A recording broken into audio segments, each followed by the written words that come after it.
O jeitinho, sabe o que está falando, evidentemente, são pontes, são mecanismos, não é, para que a gente consiga relacionar esse mundo da casa, que é personalizado, que é muito dependente de quem faz, não é quem quebrou o copo.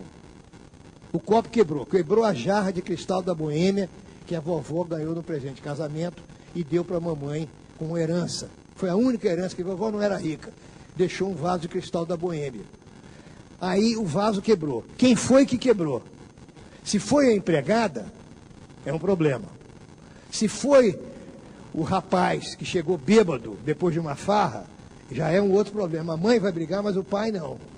Porque o pai vai perguntar para ele, como é que foi ontem? Pô, papai, você nem imagina. Então, valeu, cara. Toca. Valeu. Ele não vai brigar muito. Se foi o filhinho mais novo, o menininho, foi uma criança, o netinho, o primeiro netinho da família, pode quebrar quantos vasos que está da manhã quiser, pode rasgar livro do vovô, pode mexer no computador. Então, quem foi que cometeu o delito, até hoje, ele é fundamental no funcionamento da esfera pública brasileira. No século XVI, isso é um dado de uma história de Portugal. Portugal, de uma historiadora francesa, no século XVI, os juízes demoravam. Portugal era conhecido na Europa como um país em que as ações penais demoravam muito para serem julgadas. Diz a historiadora, um historiador português, citando fontes da sociedade portuguesa. Por quê?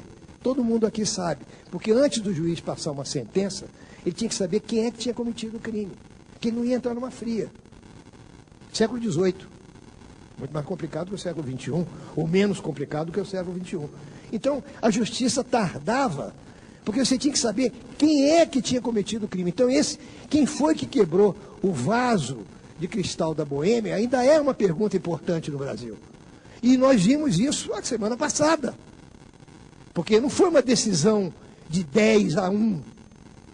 Se fosse uma decisão de 10-1, tudo tranquilo, mas não foi. Foi uma decisão apertada, onde o entendimento mostra que o nosso entendimento do que é a lei no mundo moderno, o que aconteceu no Brasil nos últimos 20 anos, quem governou o Brasil nos últimos 20 anos, para que serve a administração, para que existe a lei, que é afeito a esse problema do trânsito, mudou, mas tem gente que não acompanhou isso. Então, quando você vai para o jeitinho e sabe o que está falando, são as duas maneiras mais, assim, coloquiais, né? E, consequentemente, mais inocentes de julgar leis que muitas vezes vão contra a sociedade. Elas foram criadas para corrigir práticas sociais e essa correção estava na cabeça dos legisladores, não é? E há um caso também curioso, que é interessante, pode passar, que é um caso interessante, que é o problema, vai aparecer aí, não é? Mas que é o caso da lei seca, as reações à lei seca.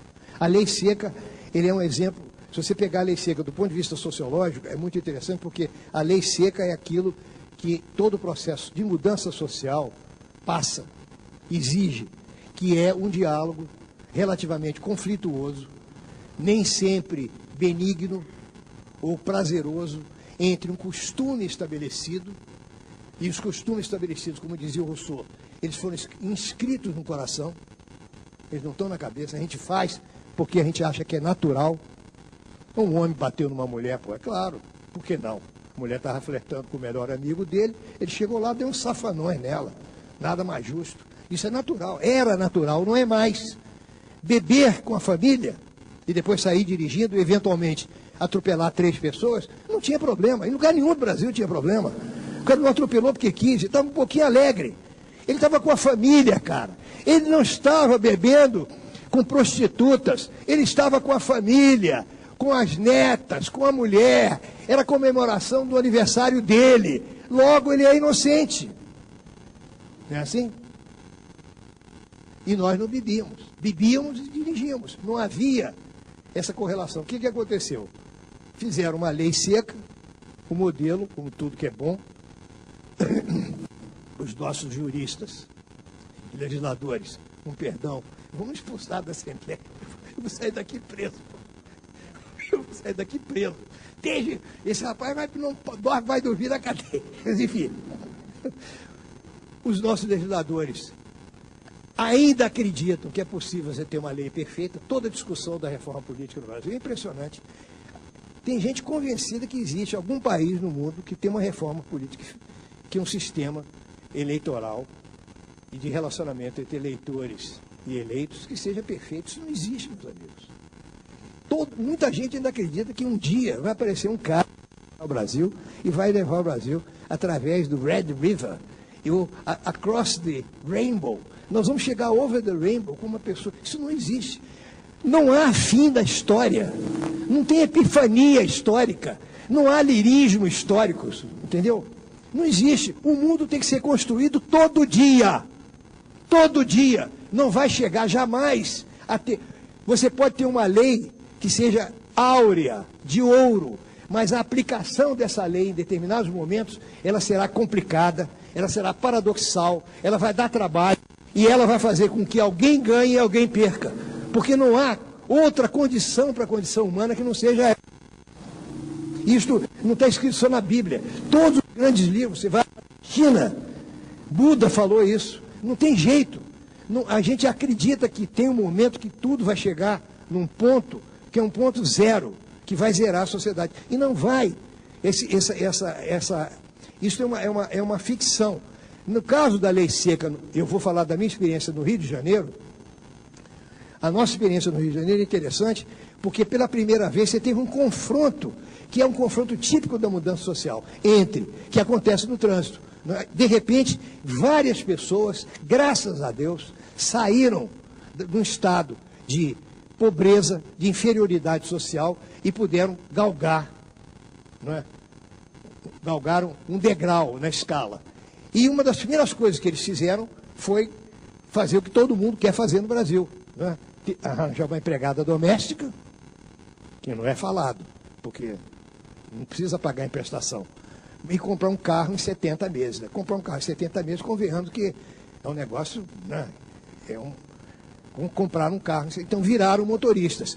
Como que eles obtiveram a carteira? Como nós obtivemos. Eu, no meu tempo, que sou velho, eu fiz autoescola. Algumas pessoas aqui mais velhas fizeram autoescola. Hoje você aprende a dirigir, você já nasce numa carro. Quando eu nasci, meu pai não tinha carro. Papai comprou um carro com 40 e tantos anos, era o maior barbeiro de Juiz de Fora, que aprendeu a dirigir velho. Eu aprendi a dirigir com 17 anos. Os meus netos já sabem dirigir, já nascem dentro do automóvel. Então, quem ensina é um pai. Isso é um resultado da pesquisa de Vitória. Quem ensina é um parente. Evidentemente que você faz uma cópia do estilo de dirigir do parente. O que você aprende quando você começa a dirigir? Você começa cautelosamente. Não, meu filho, pode correr, cara. Corre. Está vendo, esse cara está te ultrapassando? E você sabe que os nossos pilotos, os nossos navegadores, dão palpite, né? Porque nós somos uma sociedade relacional, né?